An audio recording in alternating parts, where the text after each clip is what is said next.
ಆತ್ಮಾನಂದ್ ಅವರೇ, ಕರ್ನಾಟಕ ಕುಸ್ತು ಹೋಗಿದೆ ಹಲವಾರು ಸಮಸ್ಯೆಗಳಿಂದಾಗಿ. 3 ವರ್ಷ ಒಂದು ಡ್ರಾಮಾ ನೋಡ್ಕೊಬಂದ್ವಿ, ಒಂದು ಪ್ರಹಸನ ಆಯಿತು. ಡೆಫಿನೆಟ್ಲಿ ಕುರ್ಚಿ ಅನ್ನೋ ವಿಷಯದಲ್ಲಿ ಸಹಜವಾಗಿದ್ದದೆ. ನಾವು ಮೂಲಸೌಕರ್ಯ ಅಭಿವೃದ್ಧಿ ಬಗ್ಗೆ ಮಾತಾಡಬೇಕಾಗಿತ್ತು, ಅದೇ ಕುರ್ಚಿ ಬಗ್ಗೆ ಮಾತಾಡುವಂಥ ಪರಿಸ್ಥಿತಿಯನ್ನು ಸ್ವತಃ ಕಾಂಗ್ರೆಸ್ ತಂದಿಟ್ಟಿತ್ತು. ಈಗ 10-12 ಶಾಸಕರಷ್ಟೇ ಈಗ ಸಚಿವರಾಗಿ ಪ್ರಮಾಣ ವಚನ ಸ್ವೀಕರಿಸ್ತಾರೆ 3ನೇ ತಾರೀಕು ಅನ್ನೋದಾದರೆ, ಇನ್ನು ಉಳಿದಿರುವಂಥ ಖಾತೆಗಳಿಗೆ ಇನ್ನೊಂದಷ್ಟು ಹೈ ಡ್ರಾಮಾ, ಅಂದರೆ ಇನ್ನೊಂದು ಅಷ್ಟು ದಿವಸ ನಾವು ಇದನ್ನು ಸಹಿಸ್ಕೊಳ್ಳೇಬೇಕು. ನಾವು ಇದುವರೆಗೂ ಇವರ ಕುರ್ಚಿ ಗುದ್ದಾಟ ಸಿದ್ದರಾಮಯ್ಯನವರು ಮತ್ತೆ ಡಿ ಕೆ ಶಿವಕುಮಾರ್ ನಡುವೆ ನೋಡಿದ್ದಾಯ್ತು. ಈಗ ಒಂದಂತಿ ಆಡಿದೆ. ಏನು ಡಿ ಕೆ ಶಿವಕುಮಾರ್ ಅವರು ಅವರೇ ಹೇಳ್ಕೊಂಡು ನನಗೆ I M A business man, I M A educationist, I M A farmer ಅಂತ ಹೇಳುವಂತ ಡಿ ಕೆ ಶಿವಕುಮಾರ್ ಅವರಿಗೆ ಈಗ ಚಾಲೆಂಜ್ ಏನಪ್ಪಾ ಅಂದ್ರೆ, is not A good administration ಅನ್ನೋದನ್ನ ಪ್ರೂವ್ ಮಾಡ್ಕೊಬಿಟ್ಟಿದ್ದಾರೆ. ಯಾಕೆ ಅಂದರೆ ಅವ್ರಿಗೆ ಕೊಟ್ಟಂಥ ಜವಾಬ್ದಾರಿ ಬೆಂಗಳೂರು ಉಸ್ತುವಾರಿ ಕೊಟ್ಟಿದ್ರು. ಯಾವುದೇ ಅಭಿವೃದ್ಧಿ ಕೆಲಸ ಬೆಂಗಳೂರಿನಲ್ಲಿ ಆಗಲಿಲ್ಲ.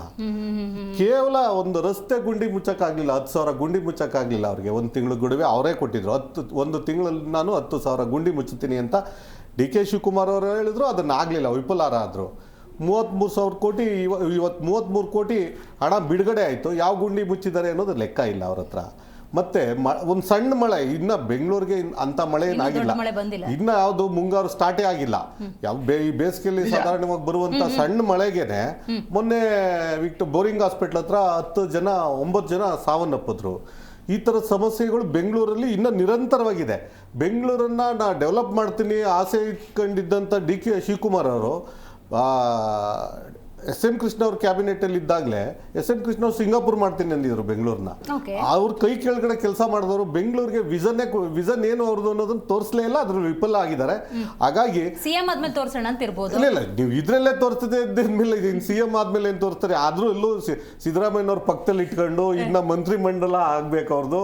ಆ ಒಂದು ನಿಟ್ಟಿನಲ್ಲಿ ಕೆಲಸ ಆಗ್ಬೇಕಾದ್ರೆ ಎಸ್ ಎಂ ಕೃಷ್ಣ ಅವಧಿಯಲ್ಲಿ ಅಂತ ಆಗತ್ತೆ.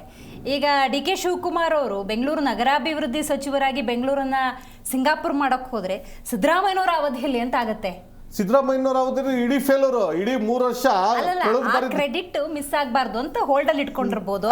ನೋಡಿ ಸಿಎಂ ದೊಡ್ಡ ಅಭಿವೃದ್ಧಿ ಮಾಡಿ ಇವ್ರಿಗೆ ದೊಡ್ಡ ಅಭಿವೃದ್ಧಿ ಮಾಡ್ಲಿಕ್ಕೆ ಫಸ್ಟ್ ಆಫ್ ಆಲ್ ಇವ್ರ ಗ್ಯಾರಂಟಿಗಳಿಗೆ ದುಡ್ಡು ಕೊಡಕ್ಕೆ, ಇವ್ರು ಹೇಳಿದಂತ ಮ್ಯಾನಿಫೆಸ್ಟೋದಲ್ಲಿ ಹೇಳಿದಂಥ ಗ್ಯಾರಂಟಿಗಳನ್ನು ನಿಭಾಯಿಸೋದೇ ಇವ್ರಿಗೆ ಕಷ್ಟ ಆಗಿದೆ.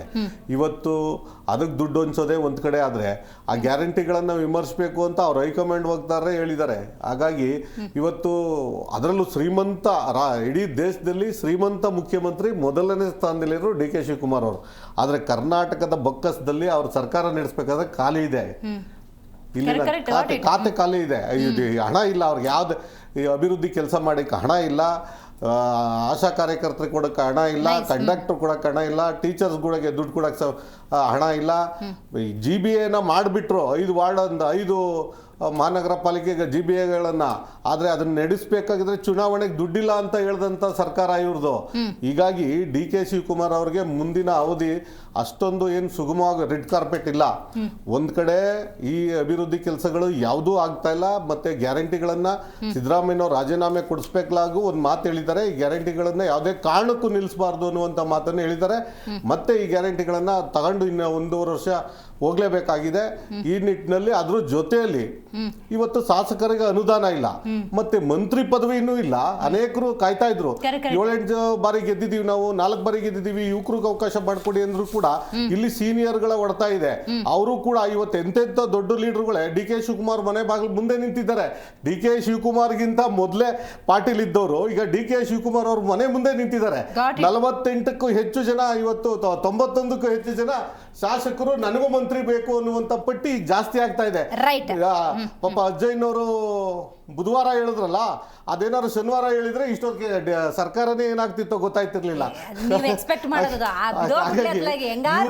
ಈಗ ಇವ್ರ ಕ್ಯಾಬಿನೆಟ್ ಮಾಡ್ಕೊಳ್ಳೋದೇ 35 ಜನ. ಅದರಲ್ಲಿ ಹಿರಿಯರು, ಮತ್ತೆ ಅನುಭವಿಗಳು, ಯುವಕರು, ಮತ್ತೆ ಜಾತಿವಾರು, ಇದೆಲ್ಲವನ್ನು ಇಟ್ಕೊಂಡು ಮಾಡಬೇಕಾಗಿದೆ. ನೀವು ಯಾವುದೇ ಈ ಸರ್ಕಾರಕ್ಕೆ ದೊಡ್ಡ ಮ್ಯಾಂಡೇಟ್ ಅಂತ ಕೊಟ್ಟಂತ ಕರ್ನಾಟಕ ಜನಕ್ಕೆ ಯಾವ್ದಾದ್ರೂ ಒಂದು ಒಳ್ಳೆ ಕೆಲಸ ಮಾಡ್ಲಿಕ್ಕೆ ಈ ಸರ್ಕಾರಕ್ಕೆ ಇದುವರೆಗೂ ಆಗಿಲ್ಲ.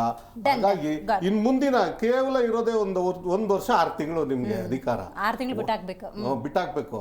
ಇನ್ನೊಂದು ವರ್ಷದಲ್ಲಿ ಅಟ್ಲೀಸ್ಟ್ ಏನಾರು ಒಂದು ಈ ಸರ್ಕಾರಕ್ಕೆ 5 ವರ್ಷದ ಅವಧಿಯಲ್ಲಿ ಒಳ್ಳೇದೇನಾದ್ರು ಮಾಡಲಿ ಅಂತ ಡಿ ಕೆ ಶಿವಕುಮಾರ್ ಅವ್ರನ್ನ ನಾನು ಕೇಳ್ಕೊಳ್ತೀನಿ. Right, very nice.